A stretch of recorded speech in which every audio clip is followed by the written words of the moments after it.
এটা সুন্দৰ পৰিৱেশ। নৱজাত শিশু ইতিমধ্যে ঘৰ পাইছে। সকলোৱে আনন্দ শ্বেয়াৰ কৰিছে।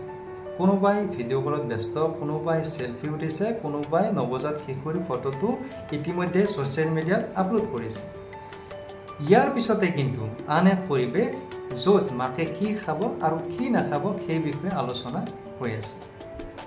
আৰু সেই আলোচনাত ওচৰ চুবুৰীয়াৰ দুই এজনে এই কথা কৈ গৈছে যে মাকে অন্তত 6 মাহলৈ হয়তো মাছ মাংস নাখাব।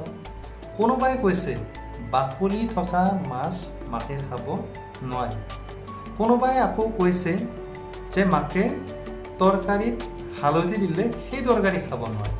এনেকুৱা চিটুৱেশ্যনৰ আপুনিও সন্মুখীন হৈছিল নেকি বা হৈ আছে নেকি? তেন্তে তাৰ উত্তৰটো আপোনালোকে এই ভিডিঅ'টোৰ পৰা নিশ্চয় পাই যাব। তো এতিয়া মই ক'ব লৈছোঁ যে জণ্ডিছ আচলতে নিউবৰ্ণ জণ্ডিছ, এই নৱজাত শিশুৰ জণ্ডিছ প্ৰায় 70 to 80% বেবীৰ ক্ষেত্ৰত জণ্ডিছ কম বেছি পৰিমাণে আহিয়ে যায়। তাৰ কিছুমানক ট্ৰিটমেণ্ট লাগে, কিছুমানক ট্ৰিটমেণ্ট নালাগে। প্ৰায় 80% আনকি ট্ৰিটমেণ্ট নালাগে। সেই বিষয়ে আপোনালোকে আপোনালোকৰ ট্ৰিটমেণ্ট কৰি থকা শিশু ডক্টৰৰ পৰা নিশ্চয় জানিব পাৰিব। কিন্তু এতিয়া মই ক'ব লৈছোঁ যে এই জণ্ডিছৰ মেইন কাৰণ হৈছে মূলতঃ দুটা কাৰণ।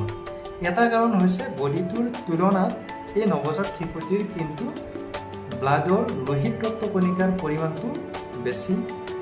সেই তুলনাত কিন্তু লিভাৰৰ অপৰিণত অৱস্থা থাকে। সেইকাৰণে জণ্ডিছৰ পৰিমাণটো বাঢ়ি গৈ থাকে।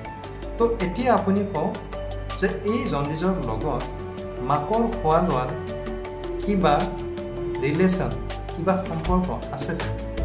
বিজ্ঞানসন্মতভাৱে কোনো সম্পৰ্ক নাই। গতিকে মাকে নিজৰ চইচ অনুসৰি নিজৰ কমফৰ্টেবল যিটো নিজৰ পচন্দৰ খাদ্য সেই অনুসৰি খাব পাৰে।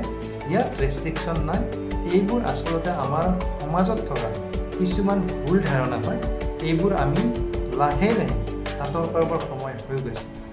আপোনালোকৰ সমাজতো যদি এনেকুৱা কিবা ভুল ধাৰণা আছে বা এনেকুৱা কিছুমান ধাৰণা আছে, আপুনি কনফিউজ হৈ গৈছে যে এইটো ধাৰণা শুদ্ধ নে অশুদ্ধ, অনুগ্ৰহ কৰি কমেণ্ট বক্সত জনাব। আমি পৰৱৰ্তী ভিডিঅ'ত নিশ্চয় আলোচনা কৰিম। আজিলৈ ইমানেই। Thank U.